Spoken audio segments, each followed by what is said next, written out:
নমস্কাৰ ভাল খবৰলৈ সকলোকে স্বাগতম জনাই ষ্টুডিঅ'ত মই উৎপলা আৰু আজিৰ ভাল খবৰটো হৈছে অসমৰ শৈক্ষিক জগতৰ শিক্ষা ক্ষেত্ৰৰ সফল ৰূপায়ণ কৰিবলৈ সক্ষম হৈছে ৰাজ্য চৰকাৰ আৰু প্ৰধানমন্ত্ৰীৰ উৎকৃষ্ট বঁটা লাভ কৰিছে এবাৰ অসম চৰকাৰৰ শৈক্ষিক ক্ষেত্ৰত শিক্ষা ক্ষেত্ৰ এপৰ জৰিয়তে আগুৱাই গৈছে ৰাজ্য চৰকাৰ এটা ভাল খবৰ ৰাজ্যবাসীৰ বাবে কিয়নো অসমৰ শিক্ষা ক্ষেত্ৰত এবাৰ আন এক গৌৰৱৰ বতৰা দেখিবলৈ পোৱা গৈছে অসমৰ বিদ্যালয় শিক্ষা ক্ষেত্ৰত প্ৰৱৰ্তন কৰা এটা এপ হৈছে শিক্ষা ক্ষেত্ৰ এপ আৰু এই এপটোৰ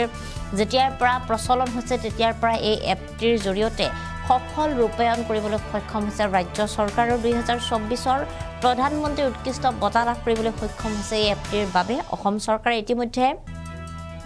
এই বৃহৎ প্ৰকল্পটিৰ আঁৰত যিসকল ব্যক্তি আছে সেই ব্যক্তিসকলক মুখ্যমন্ত্ৰী ডক্টৰ হিমন্ত বিশ্ব শৰ্মাই অভিনন্দন জ্ঞাপন কৰিছে আৰু ইতিমধ্যে নতুন দিল্লীত সোমবাৰে মাননীয় প্ৰধানমন্ত্ৰী নৰেন্দ্ৰ মোদীৰ পৰা এই বঁটা গ্ৰহণ কৰে সমগ্ৰ শিক্ষা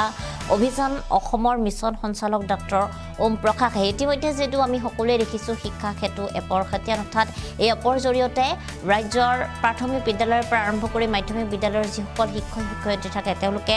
উপস্থিতিৰ খতিয়ান দিব লাগে এই এপৰ জৰিয়তে বা ছাত্ৰ ছাত্ৰীসকলৰ উপস্থিতিৰ খতিয়ান দিব লাগে আৰু কোনগৰাকী শিক্ষক আচলতে কিমান সময়ত গৈ বিদ্যালয়ত উপস্থিত হৈছে কিমান সময়লৈকে তেওঁলোকে বিদ্যালয়ৰ ক্লাছসমূহ কৰিছে পাঠদানসমূহ ছাত্ৰ ছাত্ৰীসকলক কৰাইছে এনে ধৰণৰ যি বিদ্যালয়সমূহৰ শৈক্ষিক দিশত প্ৰয়োজনীয় যিসমূহ গুণগত দিশ সেই প্ৰতিটো দিশৰে ইতিমধ্যে তাত তথ্য উপস্থাপন কৰিব লাগে শিক্ষকসকলে আৰু ইতিমধ্যে প্ৰতিখন বিদ্যালয়কে ইয়াৰ বাবে এটা কৈ টেবলেট চৰকাৰৰ তৰফৰ পৰা যোগান ধৰা হৈছে আৰু ইয়াৰ লগতে ৰাজ্যখনৰ বিভিন্ন যিমান কেইখন বিদ্যালয় আছে হাজাৰ হাজাৰ যি বিদ্যালয় আছে সেই প্ৰতিখন বিদ্যালয়তে ইতিমধ্যে শিক্ষা ক্ষেত্ৰ এপ প্ৰচলন হোৱা দেখিবলৈ পোৱা গৈছে আৰু ইয়াৰ জৰিয়তে ইতিমধ্যে কাম চলি আছে শিক্ষকসকলে তাত উপস্থিতিৰ খতিয়ান দি আছে কিন্তু ইয়াৰ লগতে আমি এটা কথা উল্লেখ কৰিব লাগিব যেহেতু এই এপৰ জৰিয়তে ইতিমধ্যে চৰকাৰে এক বিশেষ পুৰস্কাৰ লাভ কৰিবলৈ সক্ষম হৈছে যদিও বা কোনোবাখিনিত এই এপৰ বিভিন্ন ধৰণৰ আখুৱা বহু সময়ত দেখিবলৈ পোৱা যায় বহু সময়ত আগৰ যিসকল শিক্ষক সেই শিক্ষকসকলে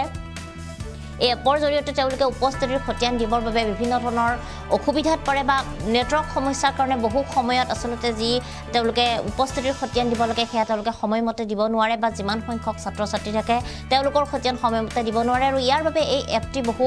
আখুৱাযুক্ত বুলি বিভিন্ন ধৰণৰ ৰাজ্যৰ শিক্ষকসকলে প্ৰতিবাদ কৰিছিল কিন্তু তাৰ মাজতো এইবাৰ দেখিবলৈ পোৱা গৈছে যে শিক্ষা ক্ষেত্ৰ এপৰ জৰিয়তে চৰকাৰে ৰাজ্যৰ শৈক্ষিক দিশক আগুৱাই যাবৰ বাবে শিক্ষা ক্ষেত্ৰত এক নতুনত্বৰ সংযোজন কৰিবৰ ক্ষেত্ৰত সক্ষম হৈছে শিক্ষা ক্ষেত্ৰ এপৰ জৰিয়তে ইতিমধ্যে ৰণুজ পেগুই কথা ইয়াৰ পূৰ্বে উল্লেখ কৰা দেখিবলৈ পোৱা গৈছে যে যিমানেই অসুবিধা নহওক কিয় শিক্ষা ক্ষেত্ৰত প্ৰতিখন বিদ্যালয়ত থাকিবই লাগিব আৰু যিসকল প্ৰধান শিক্ষকৰ পৰা আৰম্ভ কৰি শিক্ষক শিক্ষয়িত্ৰীসকল থাকিব তেওঁলোকে শিক্ষা ক্ষেত্ৰ এপত নিজৰ উপস্থিতিৰ খতিয়ান তেওঁলোকে দাঙি ধৰিবই লাগিব বুলি উল্লেখ কৰা দেখিবলৈ পোৱা গৈছিল আৰু ইয়াৰ জৰিয়তে ইতিমধ্যে এবাৰ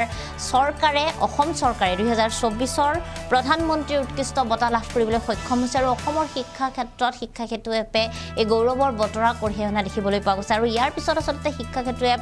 অনাগত সময়ত কেনেদৰে চলে বা শিক্ষা ক্ষেত্ৰ এপৰ যিসমূহ সমস্যা কিমান দূৰ সম্ভৱ হয় সেয়া সময়ত লক্ষণীয় হ'ব যদিও বৰ্তমান সময়ত ইতিমধ্যে সমগ্ৰ শিক্ষা অভিযানৰ অসম মিছন সঞ্চালক ডক্টৰ ওম প্ৰকাশে ৰাজ্য চৰকাৰৰ হৈ এই বিশেষ বঁটা দি প্ৰধানমন্ত্ৰীৰ হাতৰ পৰা গ্ৰহণ কৰিছে বুলি জানিব পৰা গৈছে।